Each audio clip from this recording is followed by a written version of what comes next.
Oh, okay. Doing it there. Nice. Nice. Oh, uh, I was just reading a book about dragons and dragons, yeah.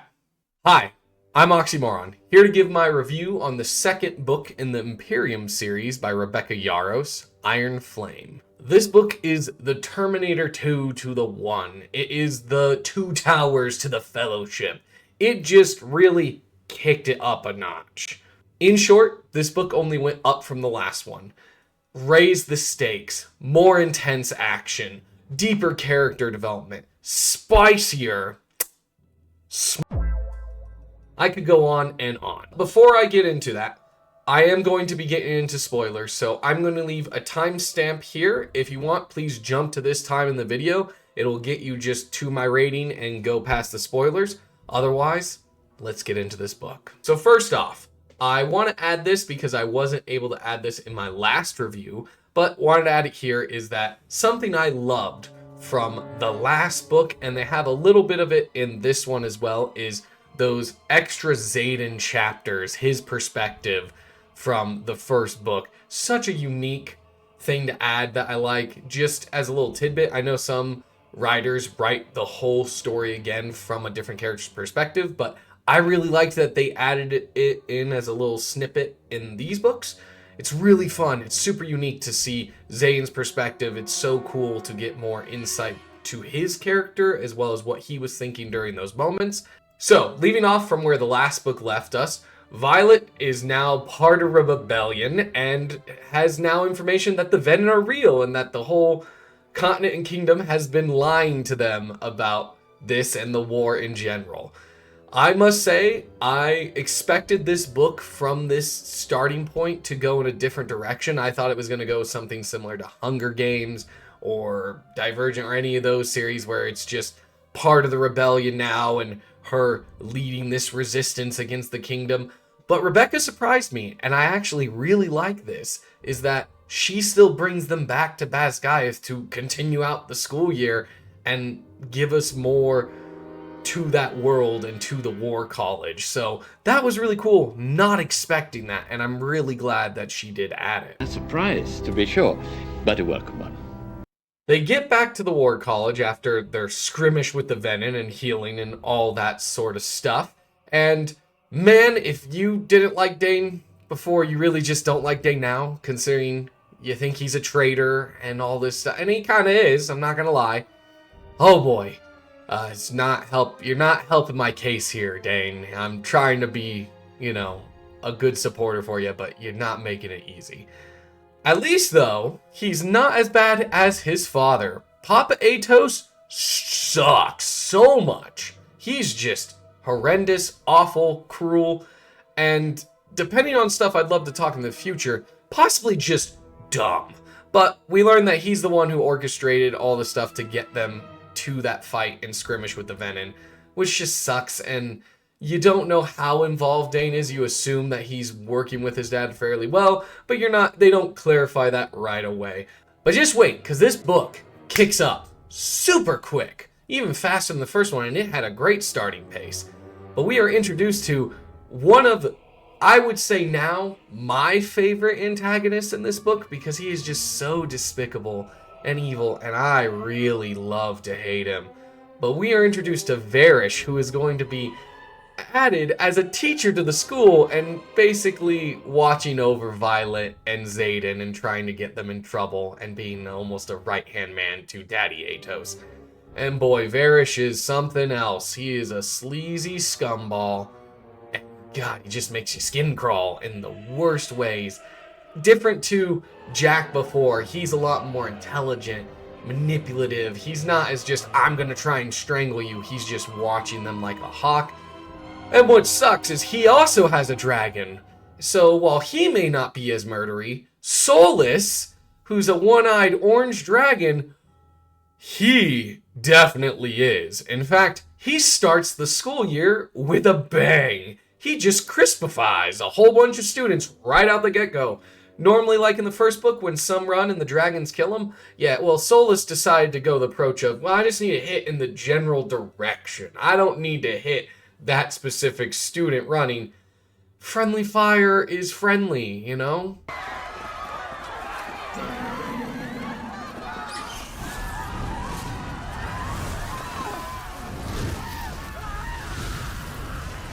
And not only that, he almost kills Violet, if not for Tarn stepping in.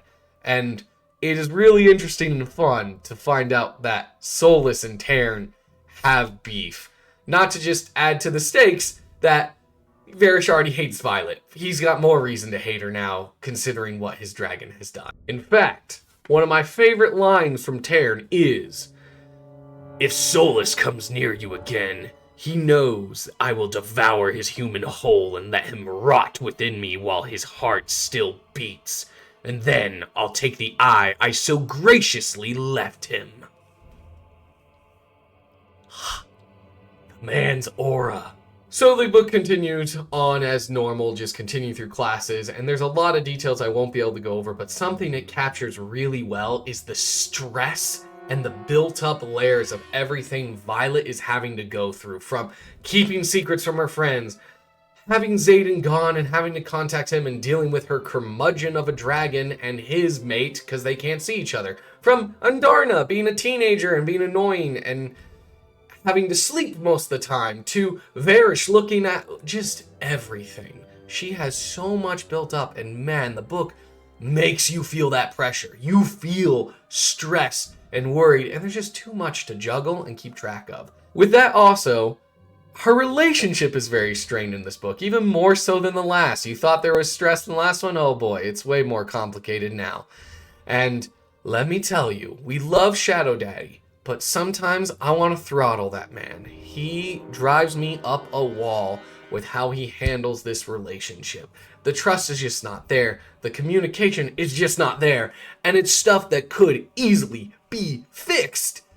But they're not going to fix it because that's not entertaining. And this has got to be spicy and interesting. And they keep it that way, for sure. To add to the part of me wanting to throttle Xaden sometimes, the part that got my blood boiling the most is early on in the book, when they are discussing full disclosure and where Violet wants him to be honest. And he is saying, well, I'll be honest about everything about me.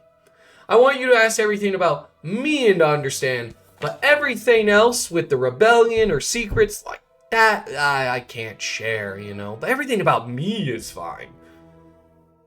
And he's not even honest about that. Even that was a lie.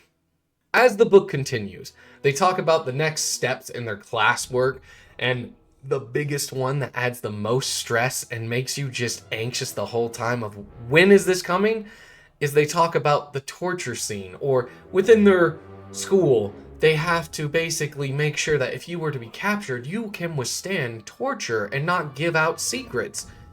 Which is really messed up. I get it. It actually makes a lot of sense, but oh my gosh, it just makes you so nervous because they're like, yeah, it'll basically happen, but you won't know when it's happening, and we're gonna torture you. And considering she actually has secrets that she needs to keep quiet, you know it's just going to be bad. And it does not disappoint when we get there, and at least the first round, they get out and it's smooth and easy, but man, when we get to the second. Not only that, to add to all this stress and all this chaos is, during one of their lessons, they continue on about how Markham has been healing and doing an amazing feat, and he's looked tired. They've talked about how tired he's looked this whole book, and you're always wondering, like, why? Why is he so tired? Who is he healing that is, like, it's taking this much? And they're always adding some hints to stuff, and sure enough, they're like, we want to reintroduce to you the new and healed Jack Barlow. I don't know how this man is back, but he is. Apparently getting hit by lightning, tumbling down a cliff, and being crushed by boulders is not enough to put this asshole in the ground. Why won't you die? My favorite part in this book, by far though, is when we get to the scene when Varys is confronting Violet and Tarn about seeing Andarna. And he keeps bugging them, and he's going to essentially punish Violet to severe degree if he does not see Nundarna. And eventually, Terran just says, enough's enough. He grabs Solus, Varish's dragon, holds him by the throat, and essentially makes Varish beg.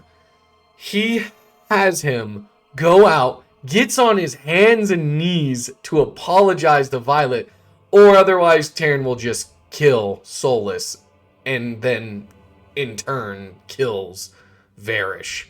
So, what a scene. I love Terran. He is such an amazing character. He is so cool. He might be a grumpus and a curmudgeon, but he is amazing. As the school year continues, they find out that there is this special book in the library that they need that's locked up for the, like, it's in the king's vault essentially, and it is the book that might give them the secret to lighting a ward stone and have other knowledge that they'll need to defeat the venom. So they go on this really cool heist, such a well thought out arc within the book of them planning and trying to figure out what they will need and who they'll need to bring along to steal this book. Once they get the book, it only kicks up to 11 because she runs into Barkham, who then drugs her and betrays and drugs her so that Varish can then torture her and get information out of her because they know that she stole the book and they need to find out what else she knows. And man, is this section of the book, it's rough.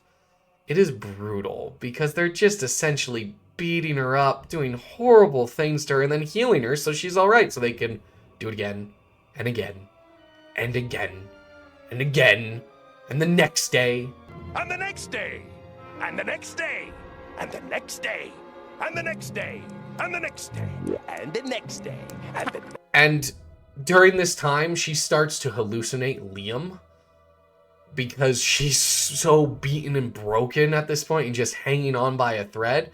This continues on, and then they bring in Dane to kind of be the last final straw to get any information out of her because he can just read her memories by touching her. And he goes ahead and does it, but she tries to at least reach out to Dane to make him see all the awful things that the Kingdoms has done, all that they're hiding, so that maybe if he is genuinely good, he will understand why she's doing what she has to do and why she is, quote unquote, a traitor. And man, what a turn of events to have Varish essentially be killed by Dane. I lost my mind. I was like, yeah, get him, Dane, get him, my boy. Not only does Varish die in this scene, having the last words he really hears is that Violet promised him he would die in that cell. They basically reveal to everyone at the school, the Venom are real, you're being lied to, and they take a whole bunch of the students and faculty and other people with them on the rebellion and just leave Basgiath. The next part of the book kind of takes a little bit of a slower step down, which is good because after coming from that high of them leaving the Basgiath and taking everyone with them in the torture scene, it's nice to have it slow down a little bit and build up again to the inevitable climax of this book, which is phenomenal. And the scenes that we do get within here are really good. Some that I won't touch up on as detailed because I don't have the time are, them negotiating with the Flyers and trying to get them to join them, as well as them leading them through the past to one of the best scenes in a long while that I have ever read. Oh man, still to this day, so good. That throne room. If you've read it, And then it drops a bombshell on us. It drops one of the biggest reveals within this book, is that Xaden has a second signet. But not only does he have a second signet, but he's an intrinsic. He can read people's intentions. And man, when you find out, it is such a crushing moment. Because one, you question Xaden, you go through the same thing that Violet is thinking of how much of our relationship, of everything that we've built, is true, or just him manipulating things because he could always read what was going on or what I was thinking in a sense. So how much of it is true? And man, I feel bad for Zayn in this sense, because it's not his fault that he's an intrinsic, and he can't really share this stuff or he'd be executed for it. So it's tough to kind of tell even the one you love about this, as well as, is she going to believe you? If he told her right away, would she even have the opportunity to fall in love with him? It's a very complex thing, and boy, did it break my heart. And the words that specifically broke my heart during this scene are from Xaden, when he asks, how long do you think it takes for someone to fall out of love? A day? A month? I'm asking because I don't have any experience with it. And then when Violet does find out that he's an intrinsic, he says, less than a minute. That's how long it took for you to fall out of love with me. Oh my gosh. I wanted to cry. But we don't have time to be sad because the climax is afoot. And oh my lord, what a climax it is. It culminates into a massive battle at Basgaev when Jack Barlow breaks their wards by killing his own dragon, learning that he had turned venom, that's the only reason this survived all the shit he was put through. But he basically releases the floodgate for a massive horde of wyvern and venom to invade. And so it's all hands on deck. All the flyers, riders, dragons, everyone prepares for this epic battle to come, as they are massively outnumbered by wyvern. And they have an epic battle of the ages. I can't even touch in all the aspects of it. It is so massive, has such weight to it. It is so descriptive, and I can't wait to see it one day on film or something, but in my mind is one of the coolest scenes I've ever imagined. And what it culminates to is one of the most saddest moments from her losing her mom, and one of the most jaw-dropping moments at the end of the book that did have my jaw hanging on the floor. The reveal that Xaden channeled and turns venom in the end just to win the battle. No. No. No. Now with spoilers over, to give my rating of the book. And let me tell you, I did not expect this book to raise the bar even higher than it had set in the first book. It already had me. And I thought, oh, it's just going to build more because it's a whole series. There's no way the second book can just go this fast, so hard, so epic, so magnificently. But it does. It is stunning. I love this book, and that's why I have to give it a 9 out of 10. I'm tempted to give it a 10 out of 10, but I don't know if there's really a 10 out of 10 book out there. It's really difficult.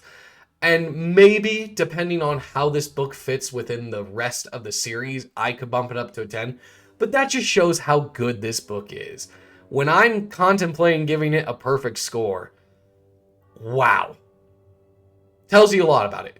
Go read this book if you haven't already. This is going to be the next big thing within series. It's the next Harry Potter. It's the next Game of Thrones. And this book really set the stage. And guys, men, if you didn't hear my message from the last time, please give this series a read. Women out there, go send this to your men, send it to your boyfriends, send it to your husbands. Let them know they need to read this book. They may not believe you right away, but trust me, this is something that they will enjoy. It is epic. It is awesome. It's not just some romance. This is romanticies, motherfuckers. So with that, I'm Oxymoron. If you like this review, please give me a like, follow, and subscribe. And other than that, I'll catch you all later. Hi, sweetheart. Hi, Mom. I am calling you because I'm recording a video right now on Iron Flame, and I'm doing this thing where I call people at the end, kind of get some insight about something they loved about it or anything about the series in general. So I know you've read it. So what was kind of what's the one thing, I know it's been a while, but what has still stuck with you? Or you have anything to say about the series as a whole? that I'm having to wait. Fair That's all I really have to say right now. But I'm having to wait for the next book. Darn it. enough. Fair enough. Hopefully we don't have too long of a wait with that.